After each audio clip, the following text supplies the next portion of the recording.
তো আগের মিনি ব্লগে তো তোমরা দেখলেই যে আমাদের পুজো দেওয়া কিন্তু হয়ে গেছিলো মন্দিরে। এরপরে আমরা বাড়ির রাস্তায় চলে এসেছি, মানে যেহেতু এক বাসেই আমাদের বাড়িতে আসা যায় সেহেতু আমাদের বেশি টাইম লাগেনি, আমরা এক বাসে করে বাড়ি চলে এসেছি এবং এসে প্রথমে ঠাকুরকে প্রণাম করে নিলাম এবং পরে ঠাম্মার থেকে আশীর্বাদ নিয়ে নিলাম। আজকের দিনটা কিন্তু আমার সাথে সাথে আমার ঠাম্মা, আমার বাড়ির লোক সবার কাছেই অনেক স্পেশাল একটা দিন, তাই জন্য সবাই কিন্তু আমাকে ওই দিন অনেক প্যাম্পার করেছিল।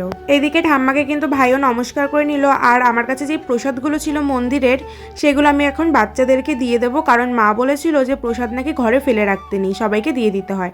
তাই জন্য সেই দিনের পুজোর প্রসাদগুলো আমি সবাইকে একে একে আমাদের এখানে পাড়ার যে বাচ্চারা রয়েছে ওদেরকে দিয়ে দিয়েছিলাম এবং কিছুটা ঘরের জন্যও রেখে দিয়েছিলাম। যেহেতু অনেক সকাল সকাল মন্দিরে গেছিলাম এবং অনেক দেরি করে এসেছিলাম, তাই জন্য কিন্তু আমাদের খুব খিদে পেয়ে গেছিলো, তাই জন্য এখন আমরা খেতে বসে গেছিলাম। তো এখন আমরা খেতে বসে পড়েছি। এপাশে পরোটা ছিল আর এদিকে ছিল ঘুগনি, ঠাম্মা সেটা ঢেলে দিয়েছে, আর এটা দিয়েই আজকে ব্রেকফাস্টটা কমপ্লিট করলাম। তো দেখা হবে নেক্সট ব্লগে।